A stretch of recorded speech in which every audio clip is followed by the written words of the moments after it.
To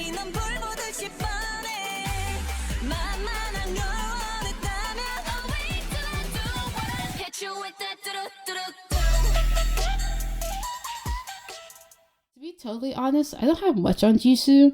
I mean, really, even in the documentary, I felt like her section was shorter than the others.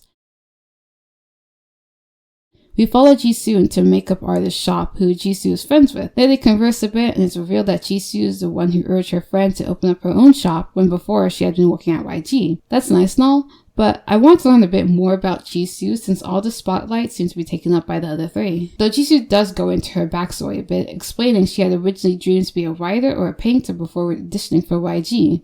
And can you believe that her family thought she was ugly and called her a monkey? Jesus. This is why I don't get Korean beauty standards. It's so convoluted and superfluous, I generally get mildly infuriated hearing stuff like this, because these people act like they know true ugliness when they haven't seen me, the embodiment of ugly. Seriously, I'm glad she showed them and became the megastar she is. Anyways, I at the very least know that Jisoo wanted to act and was supposed to be the actress of the group, but 4 years on, she has yet to have a major role in any drama or even a web short or something.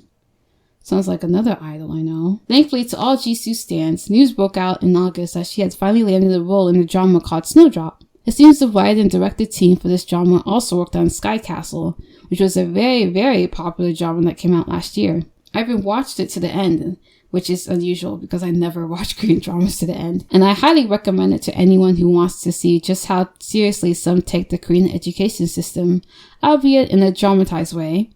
Those of us that are hoping for Jisoo's success in the acting world can only hope that she achieves that through this drama that will be hopefully as good, if not better, than the previously mentioned Sky Castle.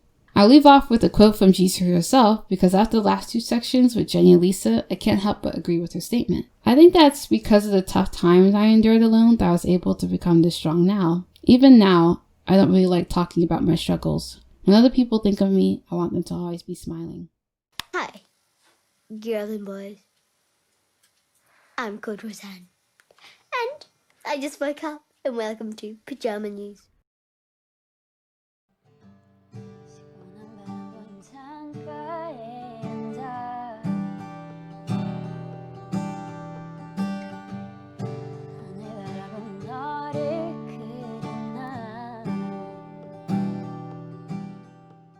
Rosé's intro was quite relaxed and calmer than the others, who had bombastic and flashy intros through scenes from their music videos.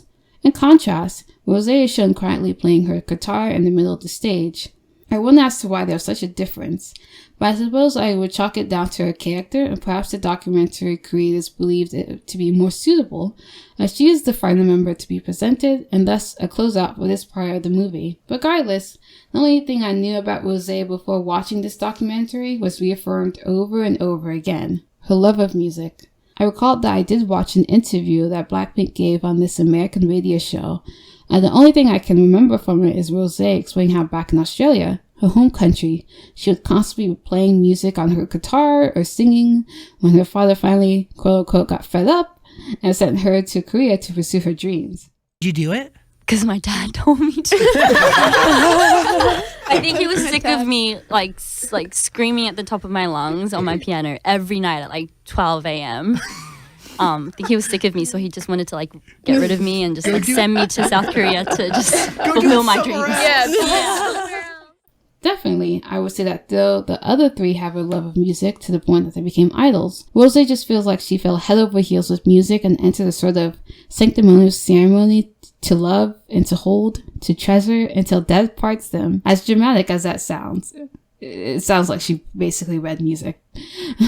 She mentions at one point that she actually misses her trainee days because music was all around her back then. I'm not sure there are many idols out there that would say they miss being a trainee, so she's quite an anomaly. You know, Rosé is the one of BLACKPINK that would have... No, actually, she still would inspire me when it came to music. If I didn't have so many personal issues, it would have been nice to pursue some form of music, but it really seems too late for me. It's funny because at one point her father had told her to pursue her dreams because she didn't want to turn 25 and regret it, and I felt that to an uncomfortable degree. I was the type of kid to have plenty of dreams, but not act on them. At first, it was due to just being a kid, and you know how kids are, but eventually it became indecision, and indecision became hesitation and self-doubt. It's the last notions that kept me in a rut that I still haven't quite escaped from. Now, when I have a bit more confidence and determination, I'm 23, and I feel as if I might as well just die because it's too late to do anything worthwhile. The other night when I was watching this documentary and hearing those girls' stories made me so happy that they made it. Rosé and Lisa are both the same age as me, and seeing someone your age reach the heights they did could really inspire you in so many ways. But it's also a malicious recipe for me to again compare myself to them. I'm sure I'm not the only one. It's like, you had the same start in life at the same time. What have you done when they've done all that? Says the little voice in the back of my head. So while I loved hearing Rosé's story and relating to it and leaving the documentary happy with her and her accomplishments, I'm also left with that sentiment of now, that's a person with worth. Apologies for making this about me, but I guess I hope you can realize Rosé's impact within that existential crisis I just had. It's probably not just me, but probably others have the same sentiment as me amongst the millions of fans that they have. Anyways, I don't have much else to say about Miss Rosé besides I wish her the best. She's supposed to have a solo soon. I thought it was supposed to be back in October, but it's November now and I've heard nothing. So if anyone has any information on that, tell me in the comments or on my Twitter. But let's cross our fingers that there's some solo coming before the end of the year. I've seen people in my Twitter timeline getting antsy about her solo to the point that I've become slightly infected and anticipate it fondly as well.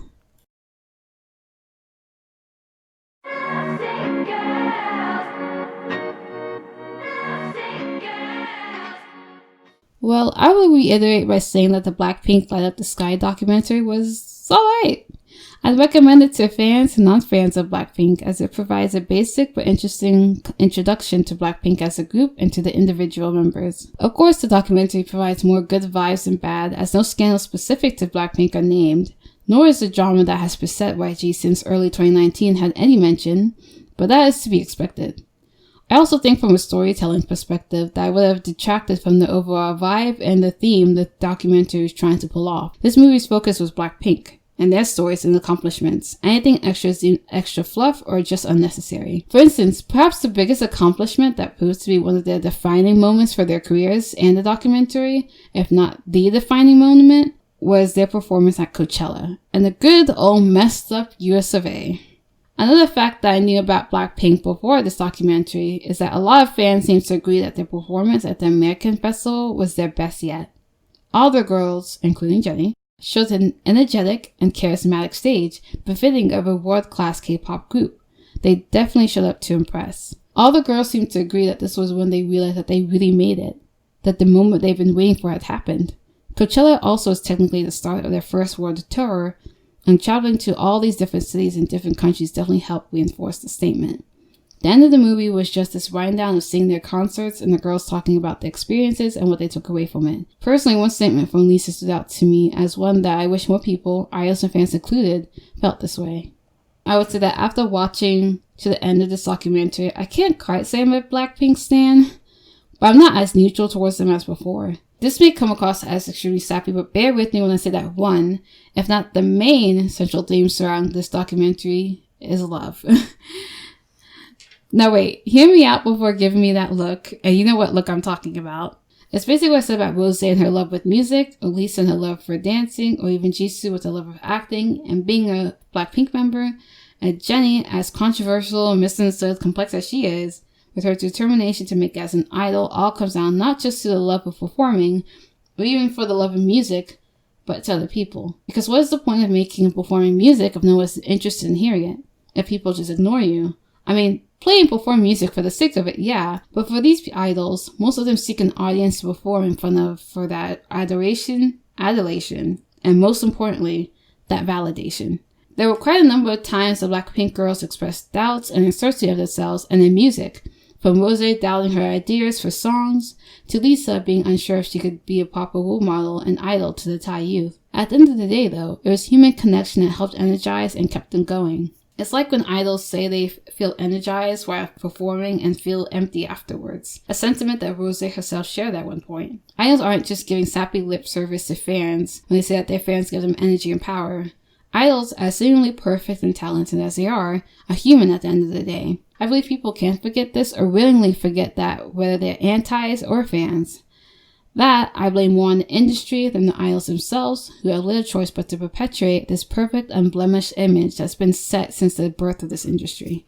Now, I will say that right before I watched the BLACKPINK documentary, I just finished watching this horror show called The Haunting of Hill House, which I would recommend, along with its successor, The Haunting of Bly Manor.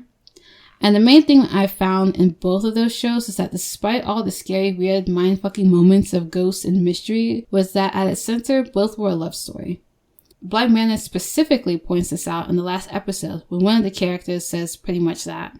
I was probably affected by these shows as I watched both pretty much back to back by the time I evaluated BLACKPINK's documentary, but I really believe love is just as important as food and water in our lives.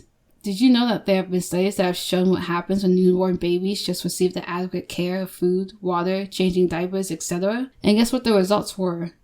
Most, if not all, apparently died from a lack of affection, a lack of love.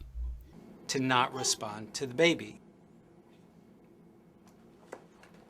The baby very quickly picks up on this. All of her abilities to try and get the mother back. She smiles at the mother.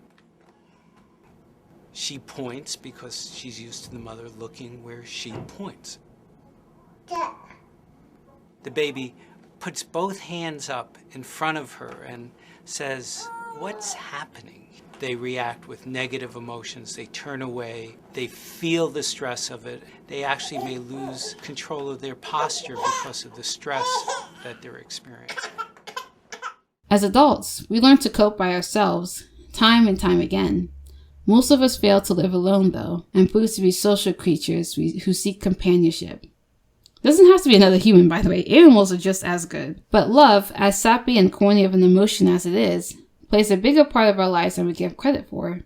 And maybe we just forget because we're surrounded by it 24/7 in songs, movies, books, you name it, and it gets tiring, I understand. We must remember that love actually is a basic need for us humans, just as important as water and food. And for idols like BLACKPINK, I just wish that love played a better part in their lives and wasn't tainted by all these haters and have no life antis.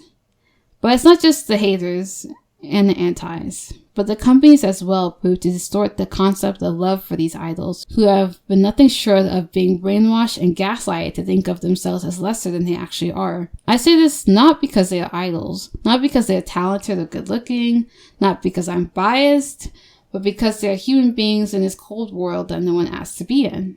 Even though they know not everyone will love them, and they'd be hurt constantly by not just the haters, but those who they thought loved them, BLACKPINK and other idols, just like you and me, return to seeking love over and over again. Of course, we don't know these people personally, and never will like that, but it's enough to try and listen to the gaps in that superficial perfection K-pop presents constantly, to hear the pieces of humanity that we can all connect with, or try to if we just gave them the chance.